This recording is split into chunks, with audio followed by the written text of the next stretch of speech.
flowing power, which is considered by many the Shu JIn energy line of the body. It's essentially a microcosmic orbit, but you have to practice these different segments, particularly.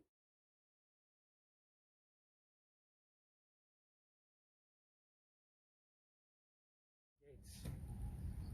The lower back gate, middle, upper gate, circulating.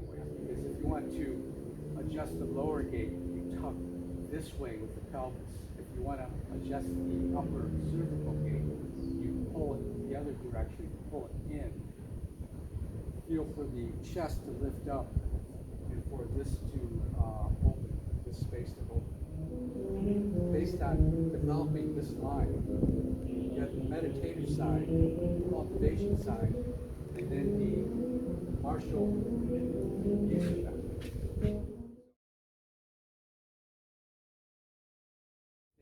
Corresponds as well with this idea of hanchong and babe. So I pull up the back and then hollow the chest. Pull up the back and hollow the chest.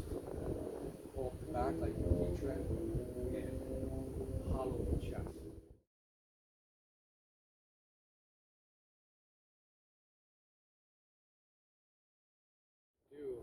In P is you have to learn to open up this lower back gate when you're in this initial sitting position, this single weighted danzong position.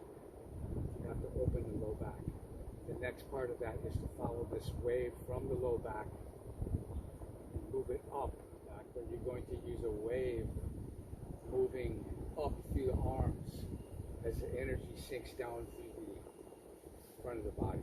It actually should feel like it's going behind the rib cage. So essentially what you're practicing is babe, hancho, babe, hancho. Practice this and know this pathway very clearly, and also practice very slowly.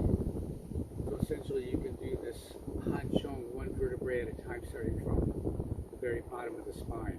In combination with the spinal cultivation that you need to practice and isolate, you also have to start to begin moving the organ sac, the peritoneal sac, with the movement of the spine.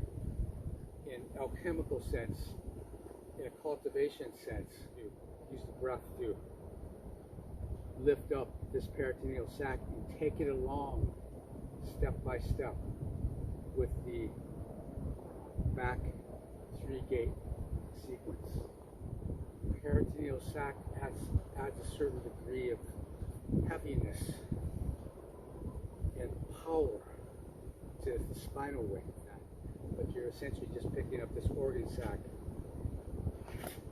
and setting it down.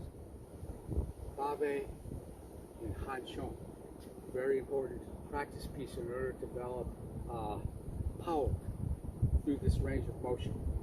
In a sense, carry the arm power with it. So the arms aren't acting independently.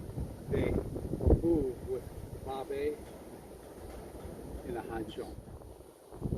Expansion of the chest cavity also coordinates with this idea of metal being the lung meridian. So it expands the chest, and it also essentially manipulates these, what they call the conception points of the lung right here. People know them as lung 1 and lung 2.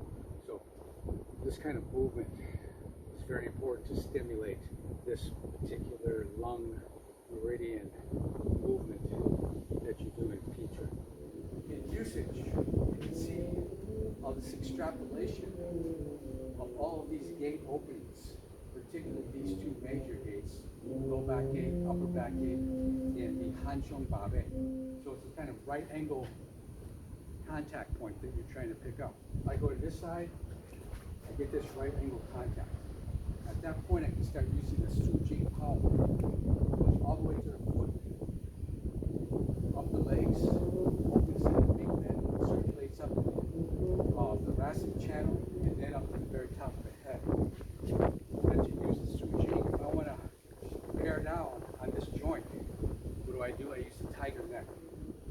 So you got your kind of like forward and reverse based on the gate opening, based on the hanchong. Those methods teach you how to use the entire body, the fist, the elbow, shoulder, the side of the body, the knee, the foot. Well, you have the use of the shoulder, the use of the elbow, the use of the bones in the arm, ulnar and radial bones. You also have this kind of slapping power that you see on the more ventral dorsal surface of the body, making contact and sticking to your opponent so you get into range so you can hit. So this kind of body cow, the elbow, the shoulder, the 7-star knee, the kick, and in some cases the cow is also this cow. Or don't use this straight line power against their defense, which will normally see via right angle. Horizontal, I use my vertical against this horizontal.